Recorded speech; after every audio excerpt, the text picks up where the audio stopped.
الرحمن الرحیم الصلاۃ والسلام علیک یا سید یا رسول اللہ الصلاۃ والسلام۔ محترم ناظرین السلام علیکم، میں مشتاق احمد، آپ دیکھ رہے ہیں یوٹیوب چینل طب نبوی۔ طب نبوی کے سلسلے کا یہ پروگرام ہے ماء، یعنی عربی میں ماء پانی کو کہتے ہیں، انگریزی میں واٹر، فارسی میں آب، اردو میں پانی۔ آج ہم پانی کے متعلق ضروری معلومات آپ تک پہنچائیں گے۔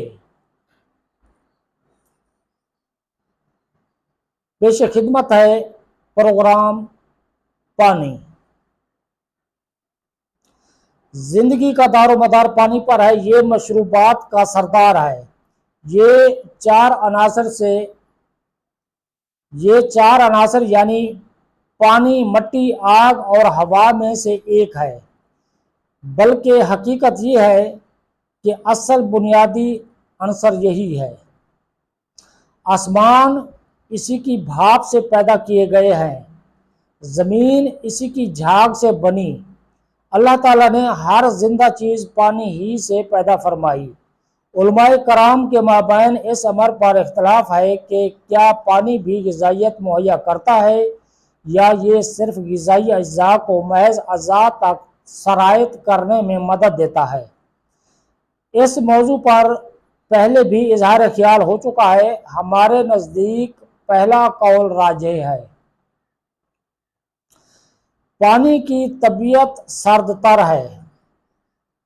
پانی کی طبیعت سرد تر ہے۔ یہ غیر طبیعی حرارت کو ختم کرتا ہے، بدن کی رطوبتوں کو محفوظ رکھتا ہے، جسم کے تحلیل شدہ اجزاء کا متبادل مہیا کرتا ہے، غذا کو پتلا کرتا ہے اور اسے رگوں میں پہنچاتا ہے۔ بہترین پانی کے اوصاف۔ بہترین پانی کے اوصاف۔ کون سا پانی زیادہ اچھا ہے؟ اس کے لیے 10 چیزیں پیش نظر رکھی جائیں۔ نمبر 1، رنگ۔ پانی بالکل صاف، شفاف اور بے رنگ ہونا چاہیے۔ نمبر 2، بو۔ پانی ہر قسم کی بو سے پاک ہونا چاہیے، اس میں خوشبو ہو نہ بدبو۔ نمبر 3، ذائقہ۔ پانی خوش ذائقہ ہو، کھارا بالکل نہ ہو، جیسا کہ دریائے نیل اور دریائے فرات کا پانی ہے۔ نمبر 4، وزن۔ پانی ہلکا اور پتلا ہونا چاہیے، اس میں کسی قسم کا گاڑھا پن نہیں ہونا چاہیے۔ نمبر 5، گزرگاہ۔ پانی کا راستہ پاک صاف ہونا چاہیے۔ نمبر 6، منبع۔ اس کا منبع دور ہونا چاہیے، یعنی پانی زیادہ دور سے بہتا ہوا آ رہا ہو۔ نمبر 7، پانی پر دھوپ اور ہوا براہ راست پڑتی ہو، یہ زمین کے نیچے پوشیدہ نہ ہو جہاں دھوپ اور ہوا کے ذریعے سے اس کی صفائی کا امکان باقی نہیں رہتا۔ نمبر 8، حرکت۔ پانی کا بہاؤ تیز ہونا چاہیے۔ نمبر 9، کثرت۔ پانی اس قدر زیادہ ہونا چاہیے کہ اگر اس میں بیرونی اشیاء شامل ہوں تو اس کی موجیں انہیں باہر نکال پھینکے۔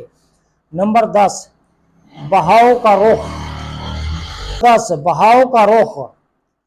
پانی کا بہاؤ شمال سے جنوب کی طرف یا مغرب سے مشرق کی طرف ہونا چاہیے۔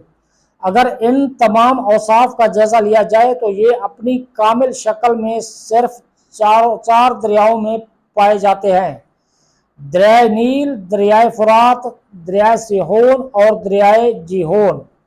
سیدنا ابو ہریرہ رضی اللہ تعالیٰ عنہ سے مروی ہے کہ رسول اللہ صلی اللہ علیہ وسلم نے فرمایا، سیحان، جیحان، نیل اور فرات یہ سب جنت کے دریا ہے۔